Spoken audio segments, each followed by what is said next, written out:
बिल्कुल ठीक है। जो इंद्र है वो भी एक पदवी है, तो क्या ये जो इंद्र ब्रह्मा जी ये सब भी जैसे एक मनुष्य योनि है, ये भी एक देव योनि है?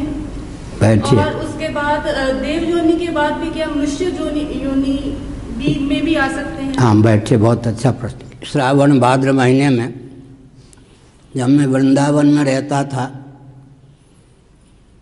तो 2 महीने काशी जाता था, पूज्य गुरुदेव धर्म सम्राट स्वामी करपात्री जी महाराज से पढ़ता था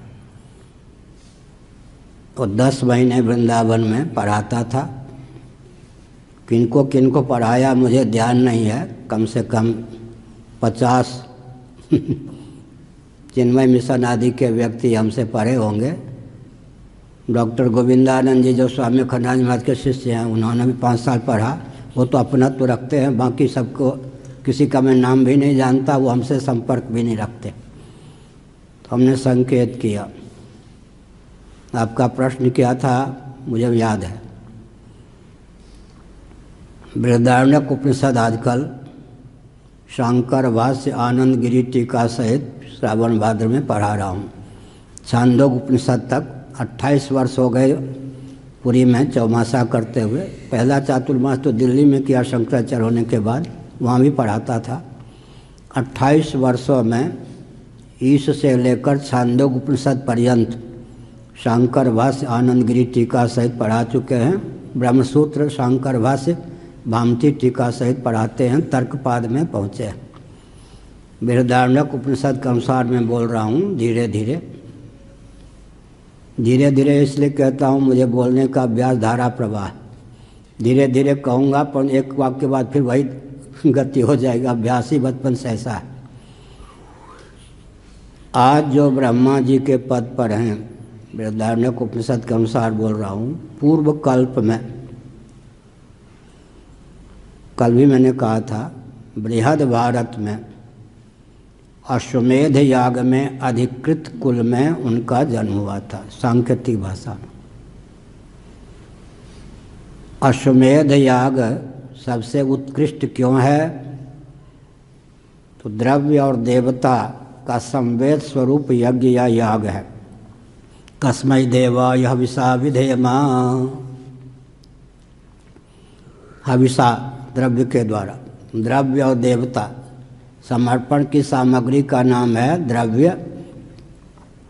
जिस देवता के प्रति समर्पित करते हैं, इंद्र के प्रति तो इंद्र हो गए देव। अश्वमेध याग का सबसे ऊंचा महत्व क्यों है? क्योंकि अश्वमेध याग के देवता साक्षात प्रजापति ब्रह्मा। देवता के उत्कर्ष से याग का उत्कर्ष माना जाता है। बृहदारण्यक उपनिषद के अनुसार बोल रहा हूँ। इस समय जो ब्रह्मा जी के पद पर हैं, पूर्व कल्प में बृहद भारत में विधिवत अश्वमेध याग में अधिकृत कुल में उनका जन्म हुआ था। आजकल तो ऐसे बोलना होगा, श्री राम शर्मा वाला अश्वमेध नहीं शास्त्रीय अश्वमेध में अधिकृत कुल में उनका जन्म हुआ था। अन्य किसी फल का अनुसंधान किए बिना अश्वमेध के जो देवता हैं, प्रजापति ब्रह्मा हिरण्यगर्भ जिनका नाम है, उन्हीं को लक्ष्य बनाकर उन्होंने अश्वमेध याग संपन्न किया। उस समय, आज जो ब्रह्मा जी हैं, उस समय प्रजापति उनके उपास्य थे ब्रह्मा, और वो उपासक थे। साधन के रूप में अश्वमेध याग का उन्होंने आलम्बन लिया था। देहत्याग के बाद इस कल्प में वो स्वयं ब्रह्मा के पद पर प्रतिष्ठित हैं। आज जो इंद्र के पद पर प्रतिष्ठित हैं, वरुण के पद पर प्रतिष्ठित हैं, कुबेर के पद पर प्रतिष्ठित हैं, प्राच्यै नमः इंद्राय नमः अग्नये नमः अग्नये नमः दक्षिणायै नमः यमाय नमः नृत्ये नमः नृतये नमः प्रतीच्ये नमः वरुणाय नमः वायव्ये नमः वायव्ये नमः उदीच्ये नमः कुबेराय नमः ईशान्ये नमः ईशानाय नमः ऊर्ध्वाय नमः ब्रह्मणे नमः अधराय नमः अनंताय नमः। 10 दिक् के जो देवता होते हैं, वो देवता सब के सब मर्त्यलोक में बृहद भारत में सतकुल में उत्पन्न थे। उस पद की प्राप्ति के लिए उस देवता की उन्होंने विधिवत आराधना की। कोई छोटा मोटा फल नहीं चाहा। उस यज्ञ का जो फल होना चाहिए यज्ञ का, उसके अतिरिक्त कोई अवान्तर फल की इच्छा नहीं की। उसी के प्रभाव से इंद्रादि पद पर वो प्रतिष्ठित हैं। अब बृहदारण्यक उपनिषद में आया है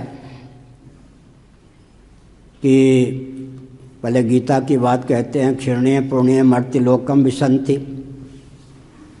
बहुत एक विचित्र बात है। छांदोग्य उपनिषद की बात पहले कह दूं। भगवान सूर्य को हम नमस्कार करते हैं, सूर्य का अभिवादन करते हैं, उनके स्मरण से पापों का क्षय होता है। लेकिन आज जो सूर्य के पद पर प्रतिष्ठित हैं, जिस कर्म और उपासना के फलस्वरूप उनको सूर्य का पद प्राप्त हुआ है, उस कर्म और उपासना की पूंजी शांत हो जाने पर सूर्य की आयु, इस समय जो सूर्य हैं उनकी आयु कल्पांतर की बात है, समाप्त हो जाने पर जो अभुक्त न भोगे गए कर्म हैं उनके फलस्वरूप वो फिर किसी भी शरीर को प्राप्त कर सकते हैं।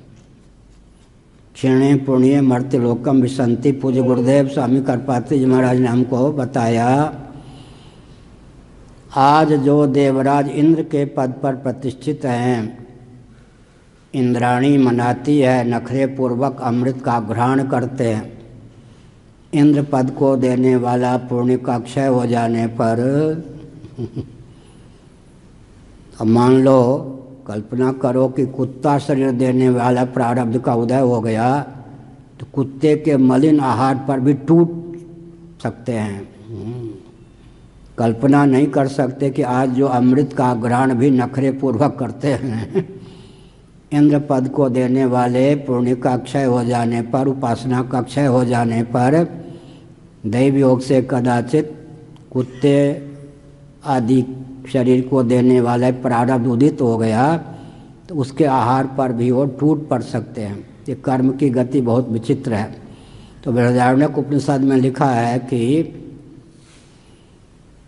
ब्रह्मा जी एकया याति अनावृत्तिम अन्यया वर्तते पुनः, गीता का 8वां अध्याय, जो स्वयं ब्रह्मा जी हैं, ब्रह्मलोक में जाने वाले पुनः नीचे नहीं आते। यह भी वचन है गीता में। और आ भी जाते हैं। 2 प्रकार के अलग अलग साधक हैं, विस्तृत व्याख्या है, लेकिन हम ब्रह्मा जी की बात करते हैं। बृहदारण्यक उपनिषद के अनुसार मैं बोल रहा हूँ।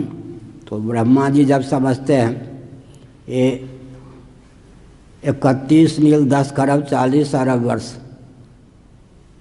यही ना, 31 नील 10 खरब 40 अरब वर्ष मर्त्यलोक की गणना के अनुसार ब्रह्मा जी की आयु है।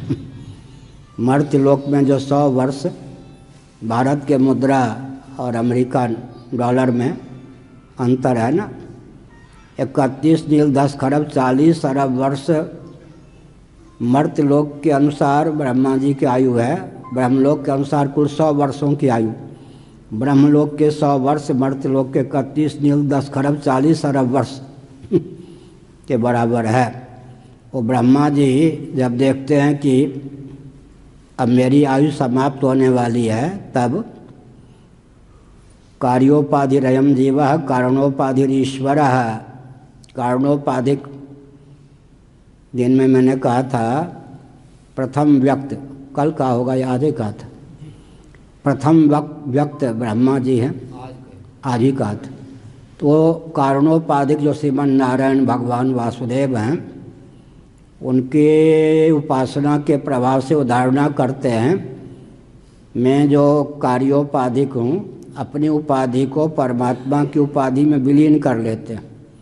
कल मैंने कहा अव्यक्तोपनिषद के अनुसार, आज बोला था, आप थे या नहीं?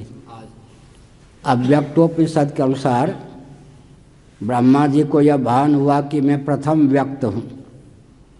उसके बाद आकाशवाणी हुई, तुम मुझे अपने उद्गम स्थान को भले ही न जानते हो, लेकिन मेरा आदेश है तुम में सन्निहित जो व्यक्त कार्य प्रपंच है, क्रम से उसको व्यक्त करो। आकाश, वायु, तेज, जल, पृथ्वी, ये सब।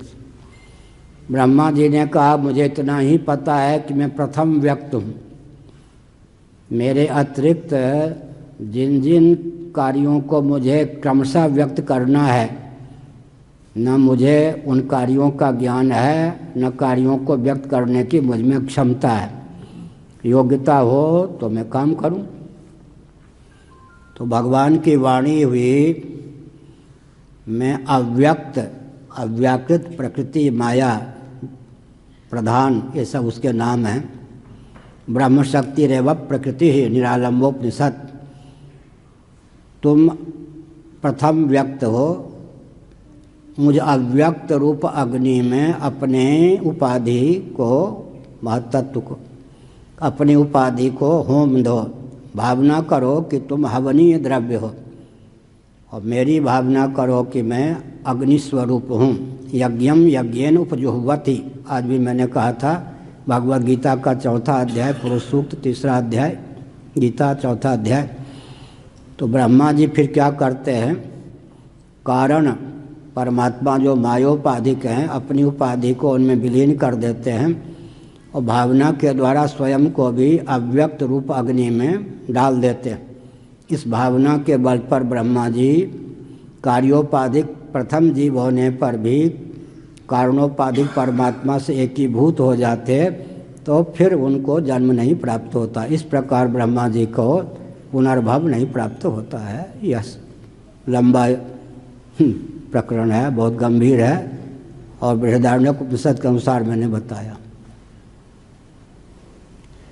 तो ये जब एक ही ब्रह्मा जी का 2 रूप है शास्त्रों में, कर्म और उपासना के फलस्वरूप ब्रह्मा जी का पद मिल सकता है।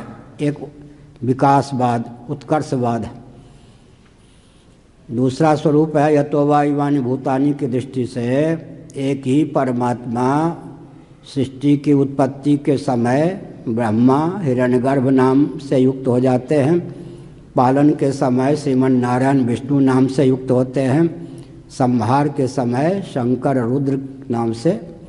तो साक्षात परमात्मा ही ब्रह्मा विष्णु महेश होते हैं, एक विधाई है। और जीव कर्मोपासना के फलस्वरूप ब्रह्मा जी का पद प्राप्त कर सकता है। और जब ब्रह्मा जी का पद कर्म उपासना के फलस्वरूप कोई प्राप्त करता है जीव, उसे पुनः क्षीर्णे पुण्य मर्त्यलोकम विशंति इस गाथा का पात्र न बनना पड़े।